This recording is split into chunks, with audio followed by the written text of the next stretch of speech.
Obrigado, Sr. Presidente. Quero começar por cumprimentar o Sr. Provedor de Justiça, agradecer a exposição que fez sobre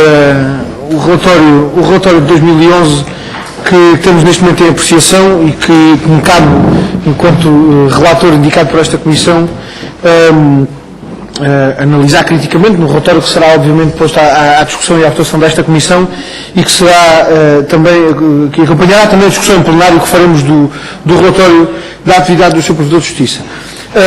Eu julgo que a exposição que o Sr. Provedor de Justiça fez foi já bastante substancial relativamente àquilo que é a caracterização da atividade que consta deste relatório, que tendo uma boa quantidade de páginas, não é um relatório que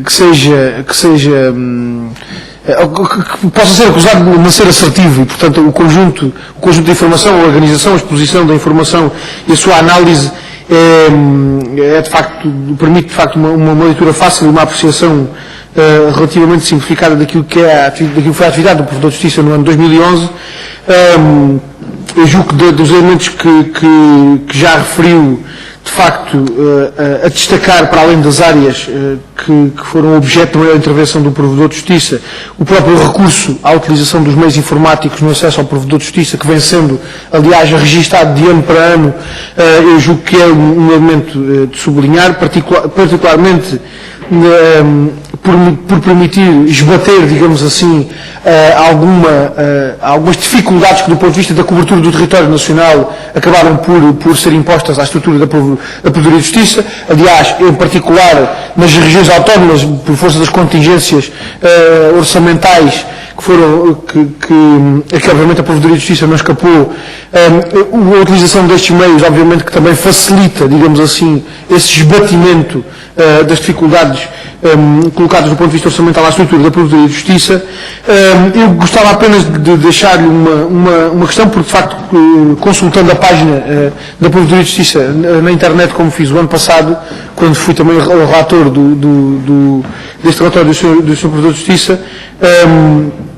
não consegui encontrar a informação atualizada relativamente a 2011. A informação estatística que é disponibilizada na página de forma mais simplificada, apenas encontrei referente a 2010. Não sei se foi erro meu ou se essa informação não está disponibilizada. Gostava de deixar essa questão, porque de facto, na apreciação do relatório de 2010, o acesso simplificado àquela informação estatística foi muito útil e julgo que é muito útil para os cidadãos, e queria deixar-lhe essa primeira questão. Procurei ser breve, queria colocar-lhe um conjunto de questões, começando pela seguinte.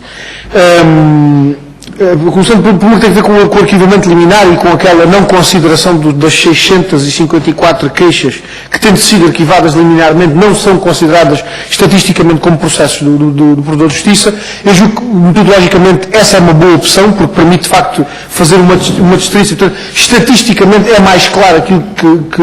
que as queixas que são, de facto, objeto de intervenção do Provedor de Justiça,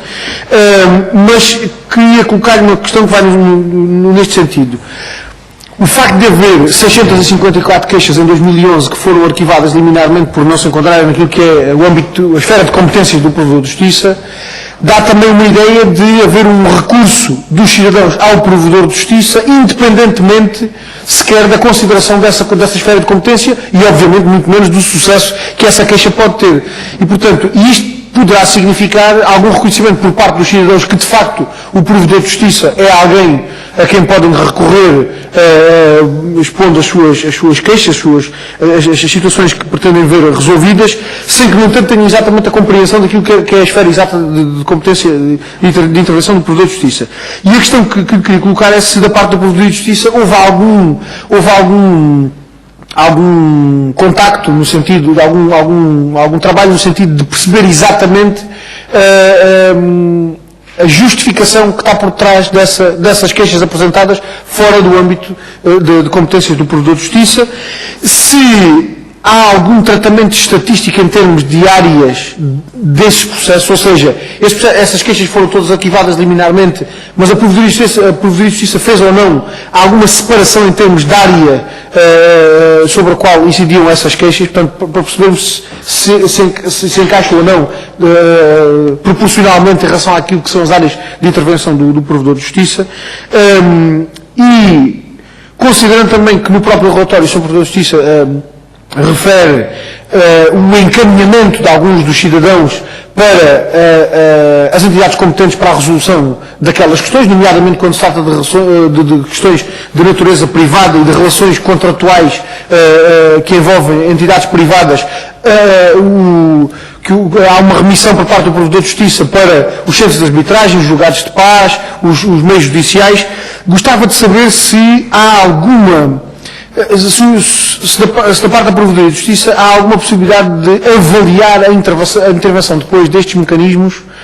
ou se há algum feedback por parte dos cidadãos relativamente à intervenção destes mecanismos, nomeadamente em relação aos mecanismos da arbitragem. E coloco esta questão porquê? Porque, particularmente nas questões que têm a ver com o direito do consumo, dos direitos dos consumidores, esta é de facto uma intervenção que surge como necessária, a arbitragem dos tribunais arbitrais do direito de consumo. E considerando que nos últimos tempos, e particularmente durante o ano passado, houve de facto um número muito significativo de situações que chegaram ao conhecimento da Assembleia, em particular através de disposições que têm sido feitas pela Associação Portuguesa de Direito do Consumo, que tem vincado muito essa questão, particularmente em termos de utilização de cláusulas contratuais gerais abusivas, que exigem também podem exigir e justificar alguma intervenção por parte dos reguladores. Gostava de saber se da parte da Provedoria de Justiça há alguma, digamos assim, alguma capacidade de aferir a eficácia da remissão dos cidadãos para essas entidades e para esses mecanismos que são os competentes para a dirimissão desses conflitos, para perceber se de facto os cidadãos acabam por cair ou não em alguma espécie de vazio em termos de resposta às suas reclamações. Uma outra questão que queria colocar-lhe e que tem a ver particularmente com uma consideração que fez relativamente ao acatamento da intervenção do Provedor de Justiça em função da solução implicar ou não aumento de despesa e das dificuldades que daí resultam. Eu queria colocar uma questão que é uma questão conexa com esta e que é até prévia a esta. E que é de saber que avaliação é que o Sr. Provedor de Justiça faz do cumprimento pelas entidades públicas, em particular pelo Governo, do cumprimento do dever de cooperação das entidades públicas com o Provedor de Justiça e dos meios que o Provedor de Justiça tem para tornar este dever de cooperação efetivo. Porque essa é uma questão que não é clara, digamos assim, na exposição neste relatório, e gostava de saber também qual é a avaliação que faz, de facto, do cumprimento deste dever de cooperação por parte das entidades públicas e dos meios de que o Provedor dispõe para a tornar efetivo. Uma penúltima questão que tem que ver com os serviços públicos essenciais. O Sr. Provedor de Justiça, o ano passado, tinha manifestado alguma preocupação com as dificuldades ou as limitações que se impunham na atividade do Provedor de Justiça relativamente aos serviços públicos essenciais, nomeadamente decorrentes do processo de privatizações. Uma vez que, havendo um processo de privatização, a possibilidade de intervenção do Provedor de Justiça ficaria limitada, mesmo tratando-se de serviços públicos essenciais. Uma vez que essa questão não é analisada criticamente neste relatório, gostava de saber se isso significa que não houve dificuldades na intervenção do Provedor de Justiça e, portanto, essa questão não se levanta como uma questão relevante a considerar no âmbito do relatório, ou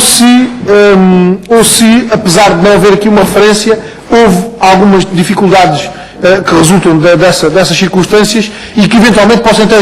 justificado alguns daqueles arquivamentos liminares por incapacidade de intervenção do Provedor de Justiça. Então gostava que nos pudesse também deixar essa informação. Para terminar, uma última questão que tem que ver com esta última referência que fez à necessidade, que eu julgo que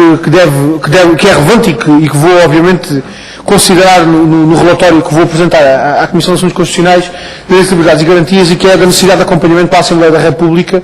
a necessidade de acompanhamento pela própria Assembleia da República do cumprimento ou da resposta às recomendações feitas pelo Provedor de Justiça. Porque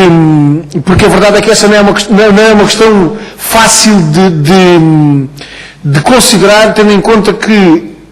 as recomendações do Provedor de Justiça dirigem-se nomeadamente à competência legislativa da Assembleia da República, e a verdade é que essa é uma possibilidade que fica sempre em aberto. E, portanto,